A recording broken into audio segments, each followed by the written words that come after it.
Hi there, I'm Jamie L. Jacobs from Live Your Own Fit, Health, Wellbeing and Performance, and today I'm here to show you how to make your very own banana bread from your home in literally a 10-minute or under prep time. It's all about being fast, efficient and keeping it super simple but very, very tasty for the family. And it's something you can also get the kids involved in as well. Get them to mash up the bananas for you. Let them lick the bowl and lick the wooden spoon. It's a lot of fun. It's something that we can all do together from our home at the moment.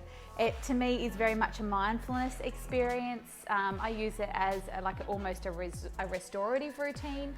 And I love to give away a lot of what I cook to loved ones, to friends and family. Often I'll give it away as a thank you.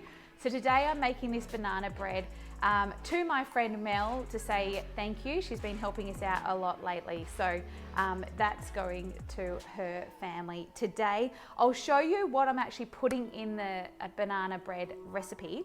A lot of it I always try and stay with locally sourced produce if I can. You're supporting the local farmers, so it's always best if you can find a local farmers markets, support them.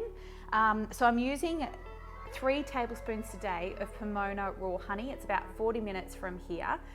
It's a gorgeous country town, and the honey tastes amazing even by itself. So this recipe is actually refined, sugar-free. It's still got the honey, that's our sweetness today, along with the bananas. It's also gluten-free. We're not using the everyday self-raising or plain flour. I've got 2 very ripe bananas. As you can see, they're going a little bit brown. So it's perfect timing making this today. The more ripe, the better. They're going to mash up a lot more, but they're always going to be a lot sweeter. So that's what you want there. I'm using 2 eggs. I'm using 1/4 cup of your shredded coconut, 1.5 cups of almond flour. You can mix it up. So if you want to, you can use almond meal, the same amount is fine. Coconut flour, you want to reduce by about 4 because it is 4 times as dense as your normal almond flour. And if you're using plain flour, I would halve the amount again. So just use 3/4 cup for plain or self-raising flour. I'm also using 1 tablespoon of baking powder, and that's because I'm not using self-raising flour today. I've got to use more of the baking powder to get that nice rise. And 1/2 cup of extra virgin olive oil. It's a great fat to throw into your baking like this today. The reason why I don't advocate for vegetable oils like your canola oil is because they are quite inflammatory. They have a lot more omega-6s in them. And there's also a higher probability they're going to be oxidized and create inflammation in your cells. So we want to keep ourselves nice and healthy, especially at a time like this, keep our autoimmune system working for us. So let's get started. If you're at home, I would love you now to go into your fridge, into your pantry, grab the ingredients and get cooking with me right now. You're going to want to put your oven onto about 180 degrees right now. Everyone's ovens do change. My oven isn't nearly as strong as my mother-in-law's oven in Sydney. So I've always got to think, okay, I've got to probably cook my cakes or my bakes for about 5 more minutes, and I always put the dial up by just a few degrees. But I'll show you at the end how to test that your banana bread's actually cooked as well, because you don't want a dry banana bread if you can help it. And I've just lined a loaf tin there. I love using this little loaf tin. But you can do muffins today, absolutely fine. You can also just use a normal round cake dish tin as well. So grab your fork or whatever you'd like to mash up your bananas with. And hopefully they're pretty ripe for you. I've got one probably not as ripe as the other today. So it's not going to be as sweet, but that's okay. And I'm not sure if you know, but a little bit of a tip is, or a little bit of just information is when a fruit isn't as ripe, so you might be thinking a mango or papaya or banana, it won't have as many carbohydrates in it. It also won't be as sweet. So if you're someone that doesn't want to have a lot of carbs, but you still want to have that banana, and just know that you might have a bit of a tummy ache for it, you don't want an overly ripe banana. So I'm just mashing up my banana here. So that's all done. I'm now going to throw in my eggs. I always try and advocate getting eggs as locally sourced as possible, and from chickens that are free roaming, pasture raised, or free range if you're buying them from the store. The reason why, and I'm just going to beat them in here before we actually fold them into the banana. The reason why I like that is because your egg yolks are the fatty section of the egg. It has about 7 grams of fat in there, but it's an absolute superfood. It has so many vitamins that are really, really important for us.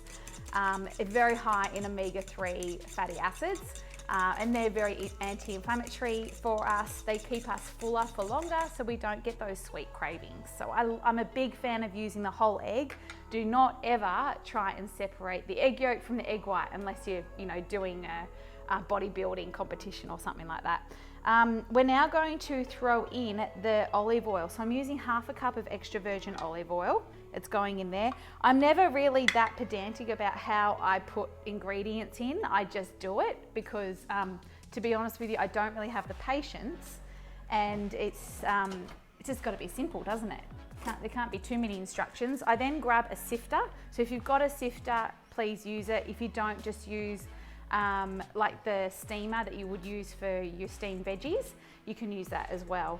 I'm now going to put in my 1.5 cups of almond flour.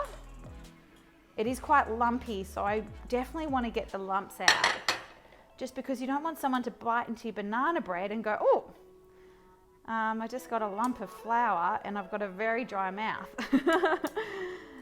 So you just sort of gradually make sure it goes through the sifter. You use up all your ingredients. We really don't want to be wasting ingredients, especially at the moment. We're now going to put in our 1/4 cup of dried shredded coconut. If you don't get the shredded, get the flaked, it's fine. There's not really any rules. If you don't want to use it, that's fine too. And our 1 tablespoon of baking powder. I always get the gluten-free baking powder. And we're using today 3 tablespoons, and we'll use this same one, of our Pomona honey. I try and keep the honey, if I can, in the pantry. I mean, if you've got a problem with ants, especially here in Australia, that mightn't be that wise. We don't have a problem with ants, so it's fine. It's just because it keeps it nice and runny. You don't want really hard honey in the fridge and then you try and put it into your cake and you want it to spread evenly. It's just not going to happen. So if you are keeping your honey in the fridge, that's fine. Get it out about an hour beforehand and just let it rest so it's a lot easier to fold into your cake. Just make sure we get all the honey out. Don't want to waste any. If you're someone that really has to have a lot more sweetness in your banana bread, feel free to add, 1 or 2 more tablespoons. That's fine. I probably would only usually add probably 1 tablespoon of honey, but today I'm using 3 just because I think that's what most people will find is their happy spot. I'm then just going to mix it all up together, make sure it is really well combined. This is definitely a recipe you can get the littlies involved in. You can even give them their own bowl and you can do the cake and they can do a muffin version or something like that. And this is also where you can choose what else you want to add into your banana bread. Today, I'm not going to add anything else, but you could add a tablespoon of cinnamon, ground cinnamon.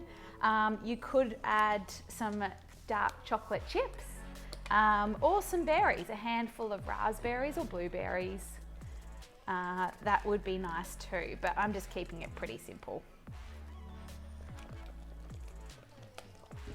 Okay, so now's the time that if you haven't done it already, I would love you to grab that baking paper, rip it off and just place it into your tin.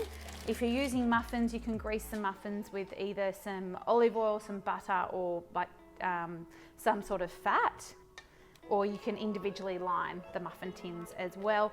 And as you can see here, I'm now just going to pour the mixture. You can see it's not overly thick. That's the texture there. So I'm going to pour the mixture into the loaf tin. It is really handy to have a bowl that has a pourer at the end. So I'm just going to pour it down here like this. And voila, it's ready to go into the oven, and I'll come back and I'll show you the finished result. So the banana bread has been in the oven for around 45 minutes. I do always use a knife, a sharp knife, and I just stick it into the middle of the banana bread just to see if it comes out very, very wet. I'll leave the banana bread in for a bit longer, a few more minutes. But I did that and I think it's all cooked.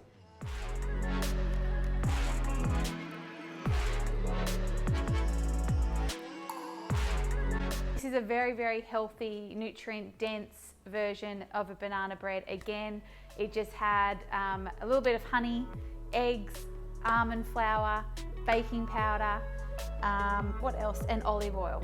So very, very simple, and it's something that you can make in under 10 minutes and then just whack it in the oven, and you have a yummy snack for the whole family to enjoy.